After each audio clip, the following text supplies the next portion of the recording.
Betty, when I get home today, let's talk a bit. What about? Something happened. No, it's not that serious. You know we're married, right? Don't you think it's better to discuss things about the future and money in advance? Oh, that's what you mean. You surprised me by suddenly bringing up a talk. That's not like you, Aaron. My mom said it's important to plan finances. I definitely agree. So your mother-in-law said it. I thought it was unusual for you, Aaron, to say something serious. You're usually so nonchalant. Got scolded. How much income and savings we currently have and how much we want to save for our old age. We should discuss up front. I thought we roughly knew each other's income and it could be done later. Your mother-in-law would say that. She's so organized. Too serious. Logical and perfectionist, isn't she? I think it's easier to live if we're a little more casual. There's some truth in that, but your mother-in-law is right. What do you think, Betty, about my mom? I think you've only met her 2 or 3 times. Personally, I find your mother-in-law a bit scary. There's this tension in the air around her. I might just not be used to her yet, but it makes me nervous. She's a weird one. Obsessed with weird things. She seems to be quite particular. She doesn't like high tech, right? She said she doesn't have a PC or tablet at home. That's right. It's risky these days. She only recently agreed to have a smartphone. It seems that there are still quite a few people like that. Speaking of which, I exchanged line IDs with her, but haven't contacted her yet. You don't have to. Don't force yourself to get involved. My parents live so far away that we rarely meet. Doesn't that make you feel lonely? Is that okay? My mom doesn't mind. She's basically bad at staying in touch. I don't contact her often either. But I agree with her that we should talk about money. It's going to cost a lot in the future, and financial planning. There are things we should decide. First, we need to save. By the way, Betty, haven't you been saving since you started working? How much do you have now? My savings. Since we're married now, I guess I can tell you. Actually, I have $70,000 in my account right now. $70,000? Did you save that much? I thought you had at most $21,000. There was a time when saving was like a hobby for me. Plus, right after I joined the company, the performance was good and I got a lot of bonuses. I guess I was lucky to save up. Still, $70,000 is amazing. Most people can't save up to that. With 2 incomes, couldn't we reach $700,000 pretty quickly? I wonder. $700,000 might be quite challenging. I think you, Betty, could do it. $700,000 might be impossible, but I'll keep trying to save money. Of course, Aaron, you should help too, right? Leave it to me. With Betty around, we can save money quickly and be secure in the future. Thanks for marrying me. What is that? But having money is the best source of security, isn't it? Let's keep saving little by little. What should I do? Betty, my mom might not make it. What? What happened? It seems my mom has been hospitalized. No way. Why? She found a disease. She won't survive unless she undergoes surgery. Then she needs to have surgery right away. It's not that simple. Why? If she can be saved by surgery, shouldn't she hurry? Apparently, the treatment costs a lot of money. My mom can't afford it. Then how about we help her out? Let's do what we can to help her. But the surgery and future treatment seem to cost more than $60,000. We don't have that kind of money to spare. Doesn't the insurance cover it? It seems that it's not covered by insurance. To save my mom, we have to use the latest medical technology. But that means it will be out of pocket. But your mother's life is at stake, isn't it? This is not the time to be hesitant. Let's give her the money. We've just had a big expense for the wedding, right? We were talking about moving at the beginning of next year, weren't we? We don't have that much savings, do we? I understand. It's okay. Then I'll put out my savings. $70,000 should be enough for now, right? Are you sure?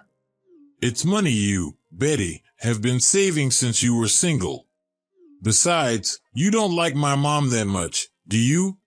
But we can't abandon her. If I do nothing and your mother passes away, I'll regret it for the rest of my life. If there's hope for her to survive, let's bet everything on it. You are such a cool woman. Thank you.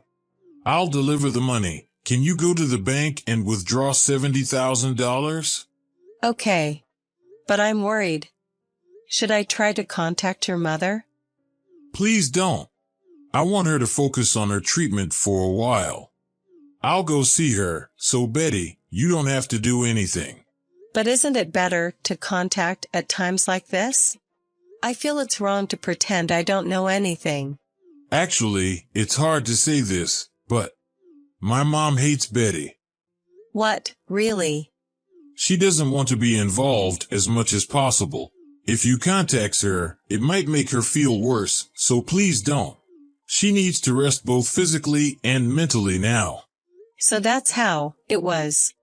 Was I that disliked by your mother? Sorry to talk about this when you're even offering money. Well, it's okay. It can't be helped if she hates me. But I'll make sure to tell her that the money is from Betty. I'm sure my mother will come to like you, Betty. She'll contact you eventually, so please wait until then. I will. Are you going to your mother's place tomorrow? Yeah, it's a 3-day weekend. Okay, take care. I hope your mother gets better. Is this Betty's contact? This is Aaron's mother. Mother-in-law? It's me, Betty. I'm sorry I didn't contact you until now, even though I got your contact. I was learning how to use a smartphone from a young kid in the neighborhood. Once I learned various things, it was fun, and I started using Line. Is that so? You're quick at typing, and you've mastered it. Once I started training, I got faster and faster. I'm sorry for not keeping in touch. As a survival report, I'll be in touch from time to time from now on. Thank you. Mother-in-law, how is your health? Are you doing well? That's good. I've been worried. I was told by my husband to wait for contact from you, so I refrained from contacting you. Aaron did? Why would he do that? I was disliked by you, wasn't I? I heard that you didn't want to be involved. Why would you think that? Did Aaron say that?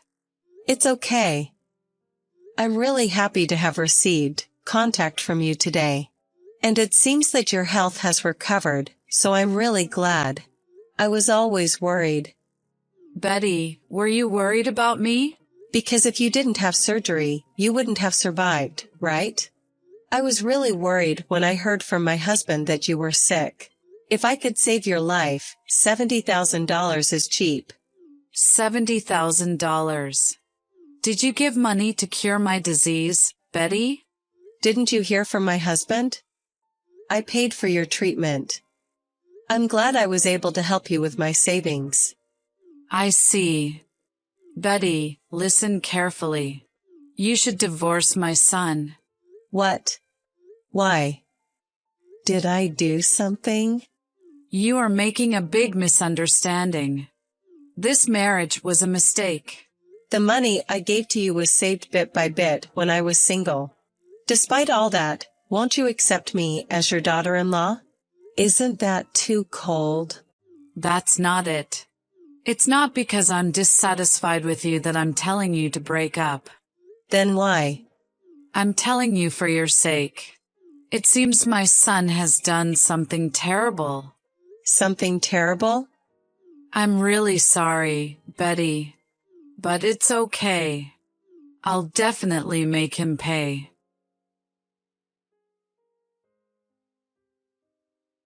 Hey, are you still upset?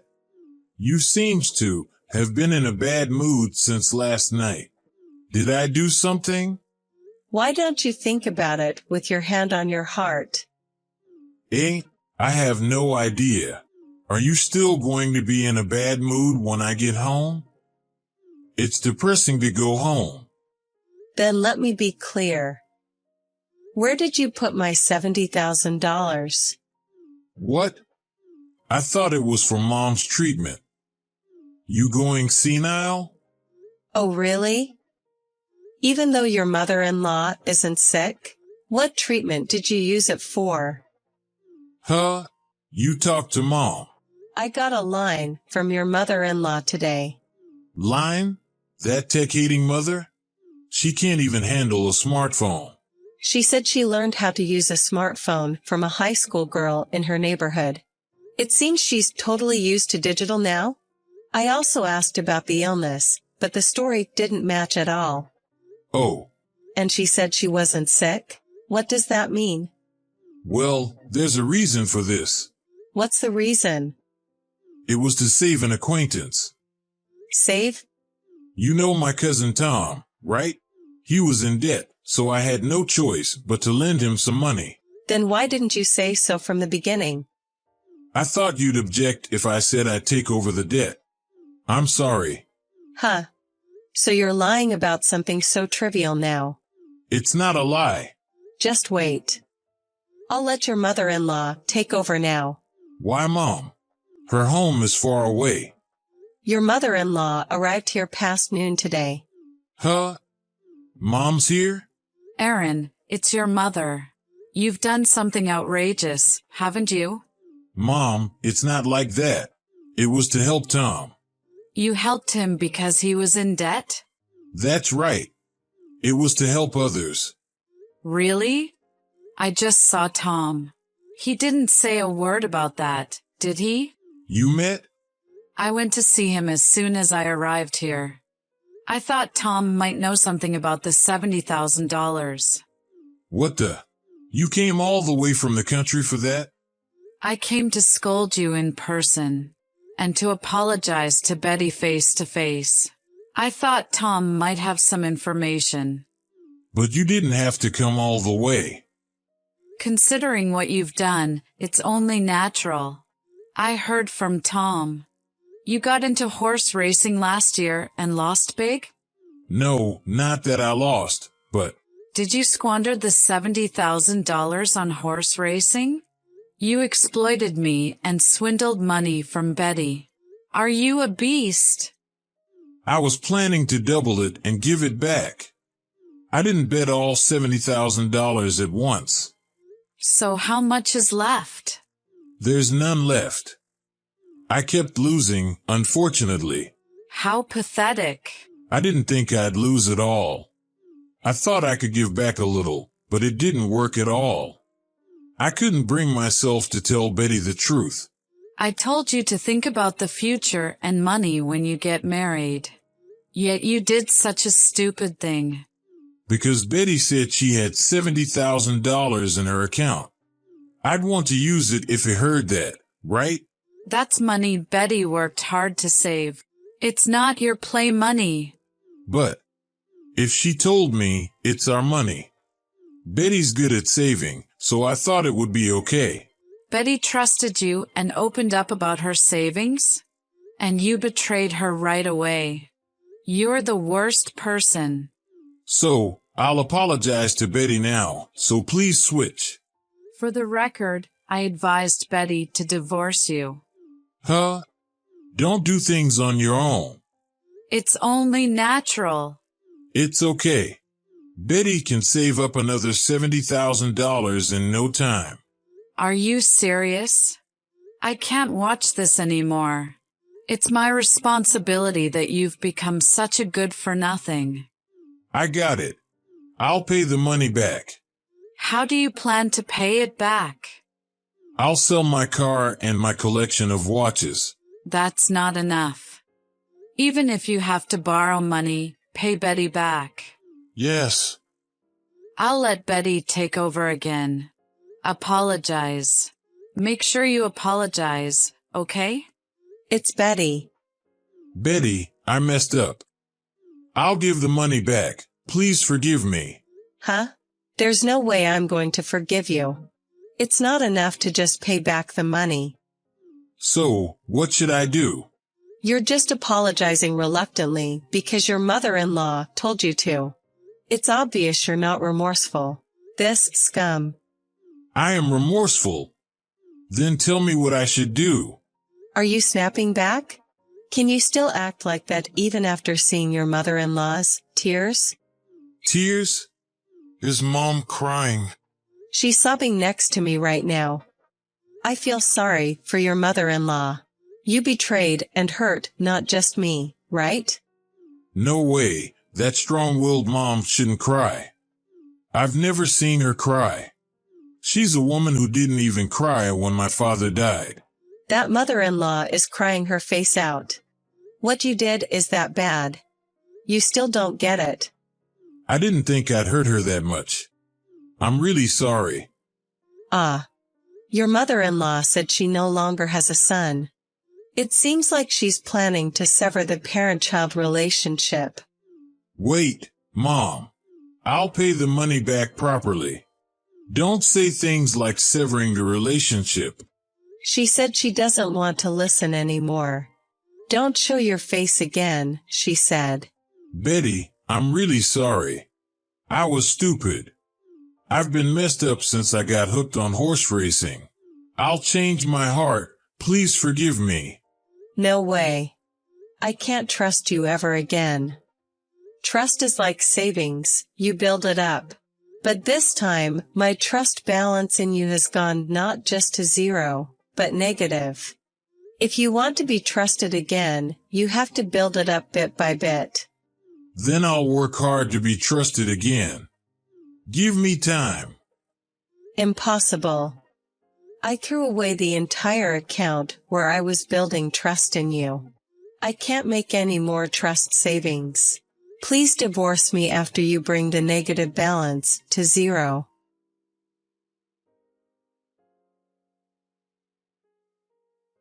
After that, Aaron sold all his personal belongings that were likely to make money, including cars and all his favorite watches.